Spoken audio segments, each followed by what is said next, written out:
Nós abrimos a nossa noite prestando mais atenção no nosso futuro e no caminho que percorremos para chegarmos até ele. Enfim, quem fala sobre isso e os nossos valores essenciais é esse mega escritor, best-seller, amigo como irmão, que eu admiro tanto. É uma alegria ter esse cara comigo, adoro ele. César Romão, boa noite. Como é que você está? Tá bom, meu irmão? Boa noite, Rick. Obrigado por ter vindo. Prazer imenso. Nem tô gravado. É sua. Brincando. Separados pela cegonha, mas unidos pela vida. É verdade, né? Brothers, mas não da mesma mãe. César, no seu mais recente livro, você coloca em questão uma coisa interessante. É a pessoa e as suas atitudes ao longo da vida. Aliás, como você sempre fez, mas como é que nossas atitudes podem definir o nosso percurso na vida? É uma excelente colocação, Rony.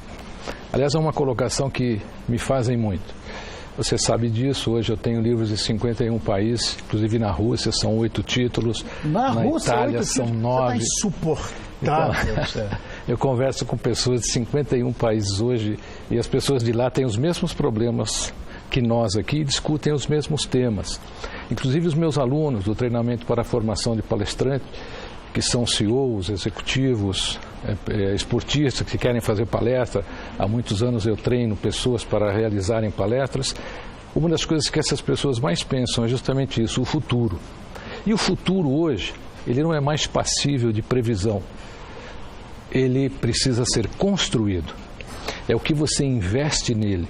Se você não construir o seu futuro, você vai viver com o futuro que está disponível nas prateleiras do mundo. E normalmente o futuro que está disponível nas prateleiras do mundo não é aquele que você deseja.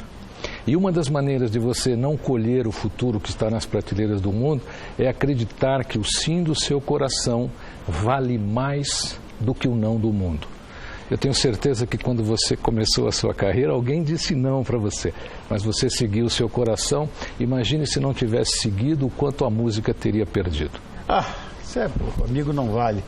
César, a vida, ela pode ser conduzida pela fé. Eu acho que isso até pode, você sabe disso. Ou por qualquer outra crença, sei lá. Mas por isso muitas pessoas não depositam confiança em si mesmo e atribuem, sei lá, aquela fé chegou lá pela fé e tal.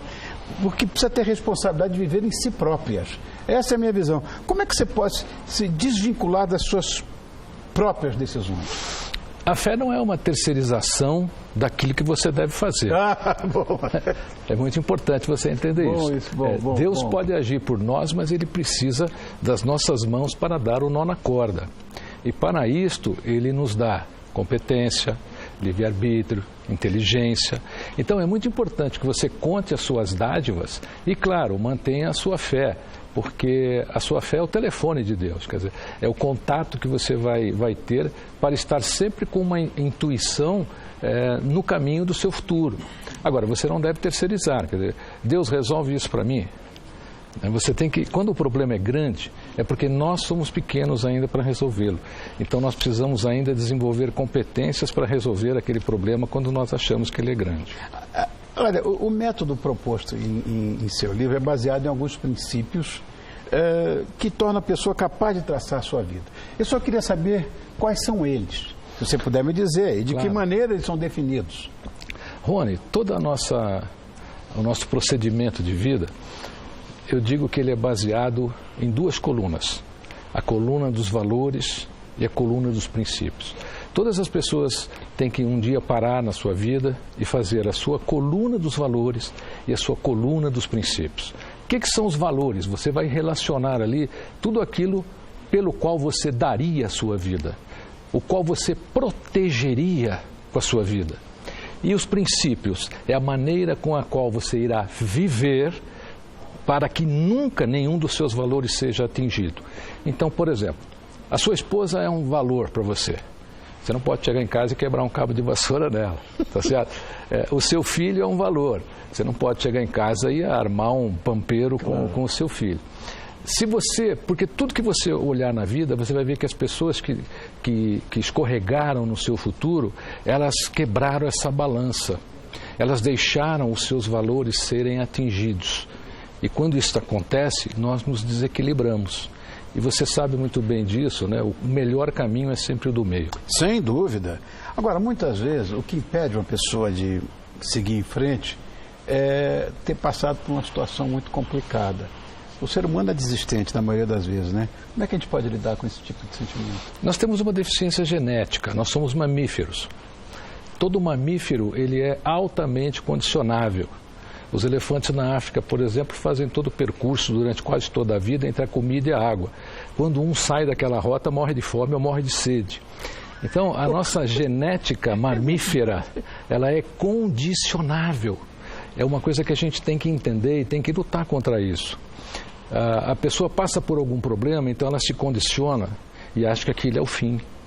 A pessoa passa por alguma adversidade, então lá vai a nossa genética de condicionamento mostrar que aquilo é que vai atrapalhar a vida dela. Lembra do que eu falei agora há pouco? Toda vez que você enfrentar um problema grande, que você não consegue resolver, é o contrário, é você que vai ter que crescer diante do problema. E o medo? Medo faz parte da nossa existência. O medo nada mais é do que uma força que te faz ir à frente. Siga em frente, apesar do medo. O medo é um aviso que nos mantém vivo. Você já pensou se a gente não tivesse medo de nada, Rony? Tá certo? Quanta coisa errada a gente não faria na vida? Já fazemos com medo, imagina sem medo, né? Então, o medo, ele é aquele termômetro que fala assim para você, olha, a sua temperatura está em 39 graus. Agora, você tem que seguir em frente apesar do medo. Isso é que é coragem. Coragem não é ausência de medo, é seguir em frente apesar do medo. César, você sabe que um dos meus livros de cabeceira é Razão da Vida. Razão da Vida foi, acho que, terceiro ou quarto livro que você escreveu. Isso mesmo. E eu entendo que a razão da vida, segundo a sua teoria, que é a minha, porque eu aprendi contigo, é o sonho. O sonho e o desejo são, na verdade, as razões da nossa vida. Mas o que a gente pode fazer para transformar esses sonhos, esses desejos, numa realidade? Por onde a gente deve começar? Um sonho não termina quando a gente acorda, né? Ele apenas começa porque é acordado que você tem a chance de torná-lo realidade. O que tem acontecido muito é que as pessoas transformam os seus sonhos em pesadelos. Todo sonho, depois que você tiver o seu sonho idealizado, você deve se fazer a seguinte pergunta: quais as competências eu preciso desenvolver para realizar o meu sonho? Não dá só para sonhar. Não dá para você se olhar no espelho só e dizer assim, eu vou vencer, eu vou vencer. Não existe isso. O sonho ele tem que estar ligado à sua missão de existência para dar certo. Por exemplo? Um médico. Qual é a missão de existência do médico? Salvar vidas. Se você analisar, Rony, as pessoas que realizaram os seus sonhos de maneira ética, vou repetir, de maneira ética, são pessoas que tiveram o seu sonho como uma missão de vida. Você sabe que o importante do seu sonho é o quão ele vai auxiliar o mundo, é o quão ele vai auxiliar as pessoas. Aí ele se realiza. Se o seu sonho não for oferecer contribuição para o universo, dificilmente ele irá se realizar. Olha, você abre o olhar de uma pessoa para coisas, às vezes, aspectos que são difíceis de ver. Nas suas palestras você faz muito isso. Principalmente quando a pessoa é o próprio problema. Eu queria saber qual é o primeiro passo. Você falou de pessoa que é o próprio problema, é a maioria, porque tem gente que se você tirar o problema, ela fica desesperada. Ela fala, como é que eu vou viver, né? Tem que ter um problema. Porque assim, nós nos viciamos em energia, em sentimentos bons e ruins. Tem gente que se vicia também em sofrimento. A pessoa, se não estiver sofrendo, ela não está legal. Mas o caminho é sempre o seguinte. Primeiro, tem a sua coluna de valores, tem a sua coluna de princípios. Segundo, o seu sonho tem que transformar o mundo, ele tem que transformar as pessoas, ele tem que ser uma missão. Não dá para você acordar e dizer, eu quero ser rico. Não, mas e daí? Por que você quer ser rico? Tem que ter uma missão por trás do seu sonho. Terceiro, o sim do seu coração é maior que o não do mundo. E acredite no seu sonho. Por quê? Se você desistir do seu sonho, Rony, você vai carregar a dor de não ter conseguido. Se você persistir no seu sonho, será uma pessoa alimentada pela esperança de um futuro melhor. E a sua esperança no futuro é que vai te dar a força que você precisa no seu presente. Rapaz, você é insuportável. Eu queria falar do teu livro, O Seu Futuro Depende de Você, que eu já tenho. Conta dele.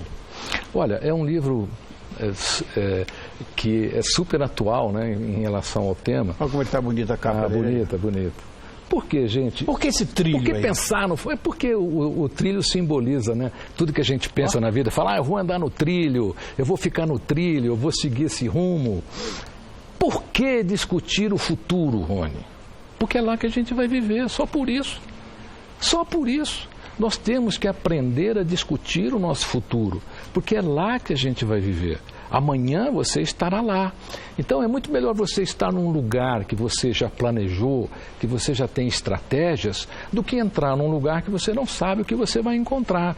Porque quando nós sabemos o que está do outro lado, nós nos preparamos.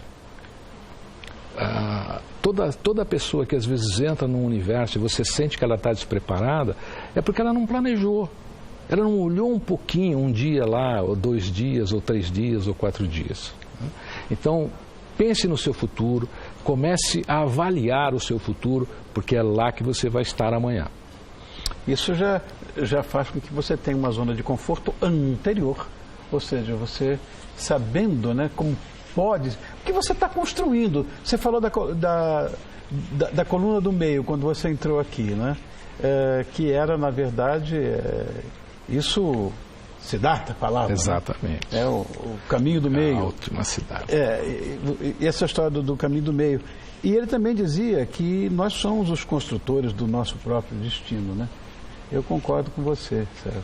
Quando a gente chegar lá em cima, quando a gente nasce, Deus nos dá uma tela, um pincel. Quando a gente chegar lá em cima, a pergunta vai ser a seguinte: o que você fez com a sua tela, o que você fez com a sua tinta, o que você fez com as competências que eu lhe dei? E olha, Rony, eu quero dizer a você, aos seus telespectadores, que não acredita nessa coisa de que o seu destino está traçado. Pensa bem, gente. São praticamente 7 bilhões de pessoas no planeta, caminhando aí para 8. Você acha que Deus ia ficar quietinho, sentado na sua mesa, planejando o destino de 8 bilhões de pessoas? Né? Ele já nos deu aí o que nós precisamos para que nós possamos melhorar o mundo e sermos felizes.